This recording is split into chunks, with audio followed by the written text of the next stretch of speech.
안녕하세요 여러분. 오늘은 중학교 3학년 2학기 대표값에 대해서 공부를 해 보려고 합니다. 자, 대표값에는 어떤 것들을 우리가 대표값이라고 그럴까요? 선생님이 옆에 써놨거든요. 평균, 중앙값, 최빈값. 다시 한번 평균, 중앙값, 최빈값을 우리가 대표값이라고 이야기를 합니다.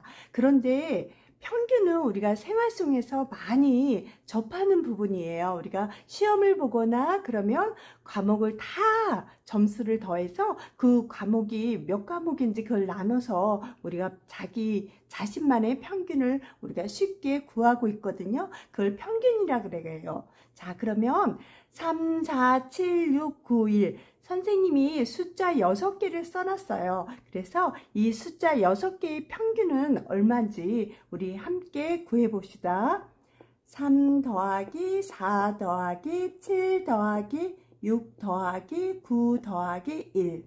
자, 우리가 자료를 다 더했어요. 그런데 이 자료의 개수가 몇 개예요? 6개죠? 그래서 6으로 나누면 됩니다. 자, 그러면 3 더하기 4는 7이고 7 더하기 7은 14, 6 더하면 20, 29에서 1 더하면 30이죠. 그래서 우리가 6분의 얼마예요? 30 약분하면 6일은 6, 6, 5, 30. 그래서 우리가 평균을 5라는 걸 쉽게 구할 수 있습니다. 다시 평균은 어렵지 않아요. 자료의 수를 다 더한 다음에 자료의 개수로 나눠주면 이렇게 평균을 쉽게 구할 수 있습니다.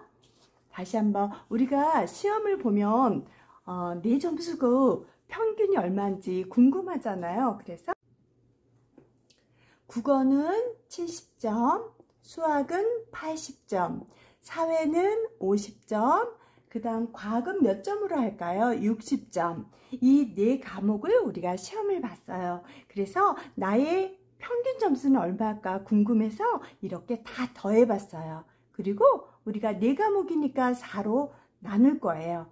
자, 그러면 해봅시다. 70에서 80 더하면 150이죠. 150에서 50 더하면 200이고 200에서 60 더하면 260이 되겠네요. 자, 약분해봐요. 4, 1은 4. 4, 6이 24. 그 다음에 얼마요? 4, 5, 20. 그래서 나의 평균은 65점이네요. 그래서 우리가 친구들한테 얘기하긴 그렇지만 자기가 시험 보고 나서 하나하나 더해서 과목의 수로 나눠주면 나의 평균 값을 이렇게 쉽게 구할 수 있습니다. 자, 그리고요 우리가 이런 평균값 말고요 우리가 자료의 값을 궁금해할 경우가 있잖아요. 그래서 그런 경우도 한번 풀어보려고 합니다.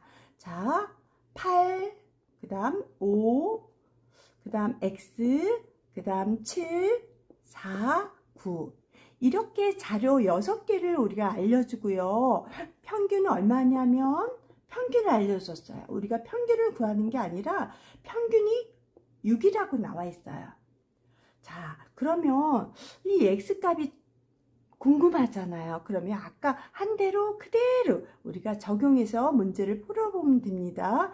8 더하기 5 더하기 X 더하기 7 더하기 4 더하기 9 모든 자료를 한꺼번에 다 더하세요. 그런 다음에 자료 개수가 하나, 둘, 셋, 넷, 다섯, 여섯 이렇게 6으로 나누면 그게 얼마예요? 평균값이 6이 나왔다는 거잖아요.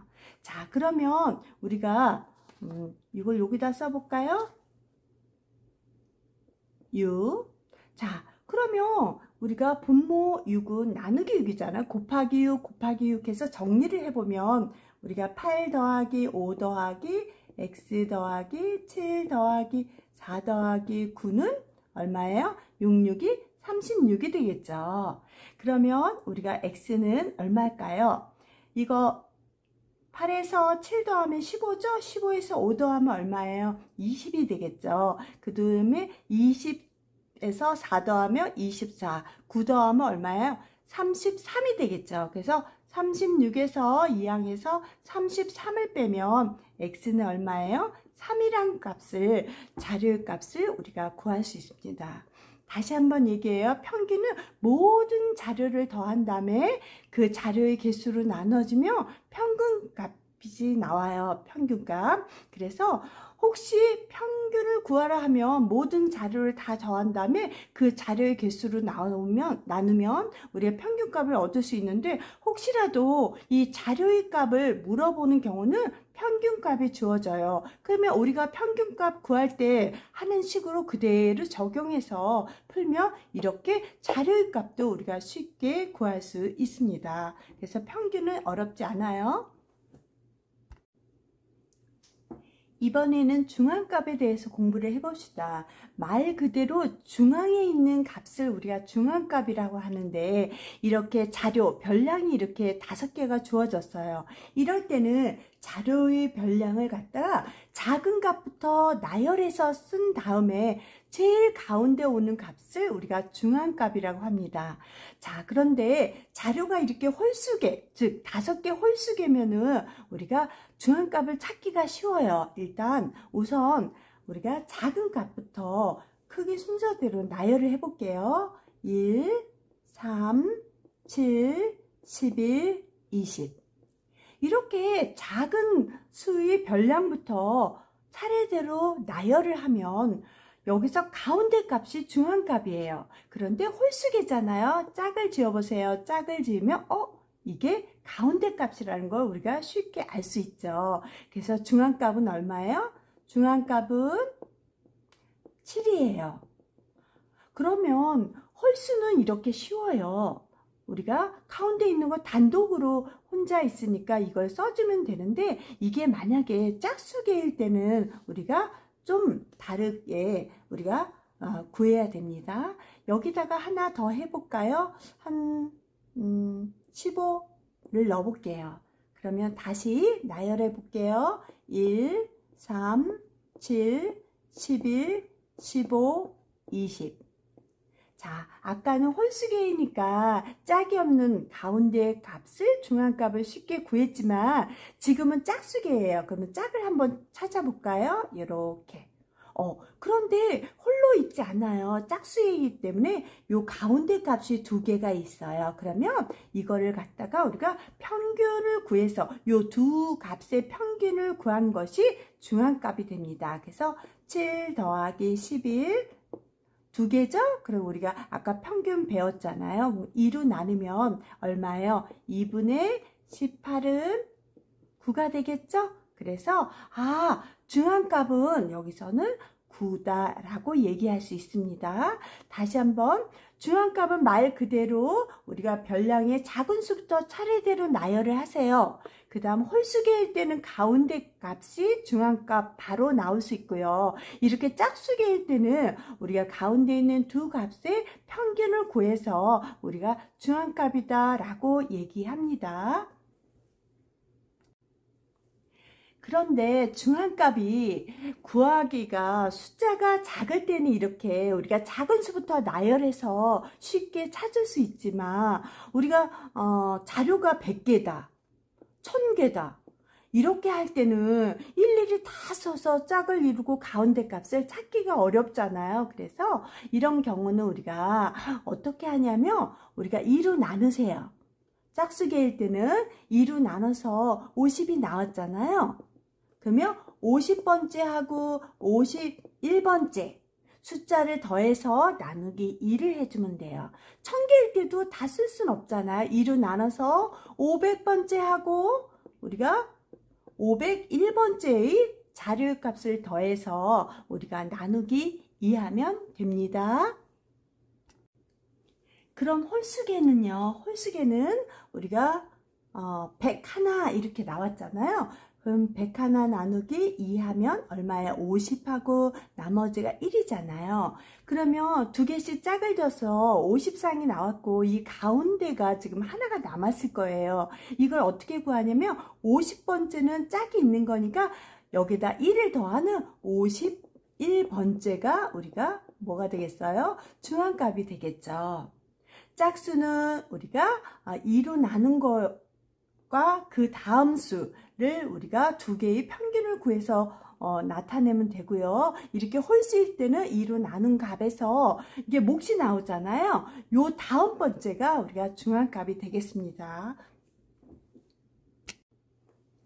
이번에는 최빈값에 대해서 공부를 해보려고 합니다. 최빈값은요, 자료의 별량 중에서, 이 자료의 별량 중에서 가장 많이 나타난 값, 그걸 찾아주면 우리가 최빈값이에요. 자, 위에 거에서 우리가 최빈값을 찾는다 하면 우리가 똑같은 값이 3, 3 두 개 있죠. 다른 거는 하나씩인데 3과 3은 두 개예요. 이렇게 우리가 자료의 별량 중에서 가장 많이 나타난 값, 그래서 3이라는 숫자가 2번 가장 많이 나타났잖아요. 8, 7, 5는 한 번씩인데 3은 2번이에요. 그래서 여기서의 최빈값은 3입니다. 자, 그 다음 밑에 걸 한번 볼까요? 2도 두 개네요. 6도 두 개네요.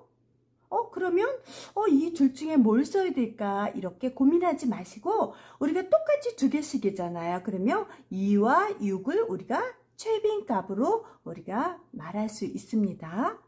그래서 별량 중에서 가장 많이 나타난 값, 그러니까 3개면 3개, 2개면 2개, 뭐 이렇게 뭐 4개도 될 수도 있고요. 그렇지만 이렇게 2도 2개, 6도 2개. 자, 위에는 최빈값이 하나였어요. 하나도 나올 수 있네요. 그러면 이렇게 2개도 나올 수 있겠네요. 그래서 우리가 최빈값은 이런 식으로 구할 수 있습니다. 그러면 또 다른 거 한번 해볼까요? 1, 3, 5, 4, 2. 여기는 똑같은 숫자가 없어요. 그러면 어떨까? 어떻게 해야지 최빈값을 구할 수 있죠? 이건 최빈값이 없어요. 아까 최빈값이 하나였죠. 여기는 최빈값이 2개였죠. 여긴 최빈값을 찾을 수가 없어요. 그래서 최빈값은 우리가 하나일 수도 있고 없을 수도 있고 2개일 수도 있고 3개일 수도 있고 이렇게. 왜 여기서는 없냐면 비교할 게 없어요. 다 동등하잖아요. 비교라는 건 위에가 있고 아래가 있고 이렇게 비교할 수 있는, 네가 잘해 내가 잘해 이런 식으로 비교 대상이 있어야 되는데 다 동등하잖아요. 숫자를 하나씩 갖고 있고, 여기는 우리가 이거는 875는 숫자가 하나인데 3은 2개니까 얘보다는 얘가 위에 있잖아요. 그래서 우리가 3이라고 쓴 거고요. 여기도 마찬가지예요. 2도 2개, 6도 2개. 우리가 별량이 가장 많은 건 2개씩 갖고 있는 거잖아요. 그래서 요 숫자가 2개이기 때문에 2개의 값을 써준 거고요.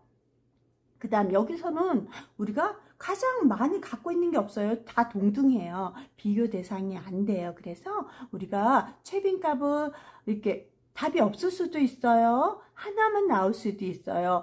2개 이상이 나올 수도 있어요. 그걸 참조해서 우리가 잘 해주면 될 것 같아요. 그러면 최빈값은 주로 어디에서 쓸 수 있을까요? 최근에 우리가 대통령 선거를 했잖아요. 그래서 우리 특정한 어떤 대통령을 우리가 A, B, C다 하면 나는 이분이 대통령이 됐으면 좋아.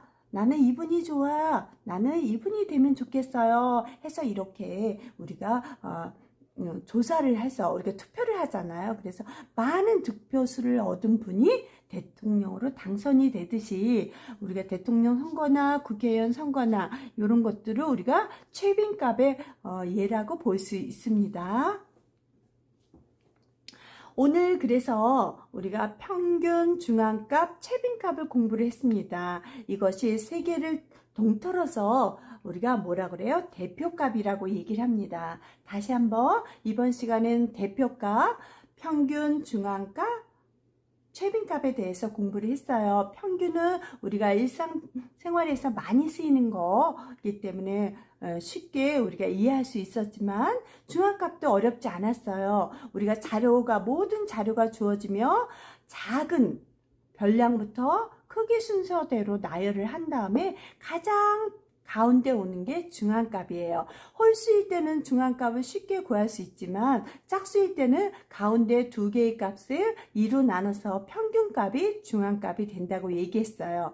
그리고 중앙값 같은 경우는 숫자가 많아지면 질수록 구하기가 좀 어렵잖아요. 그런 거는 우리가 쉽게 찾을 수 있는 방법은 짝수일 때는 2로 나눠서 그 수하고 그 다음 수를 더해서 평균을 구한 값이 중앙값이고, 홀수계일 때는 우리가 나눠서 2로 나눠서 그 몫이 나오잖아요. 그 몫에다 1을 더한 그 다음 수가 우리가 중앙값이 되겠습니다.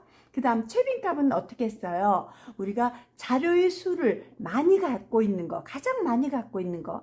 그래서 그 자료의 값이 똑같이 가지고 있을 수 있어요. 숫자가. 그러면 2개일 수도 있고 3개일 수도 있고 1개일 수도 있고 때로는 없을 수도 있다는 거 참고해서 우리가 배웠습니다. 자, 대표값 하면 평균, 중앙값, 최빈값. 그거 잘 기억했다가 우리가 잘 응용해서 문제도 보셨으면 좋겠습니다. 오늘도 선생님과 같이 공부하느라고 고생했어요. 여러분 안녕.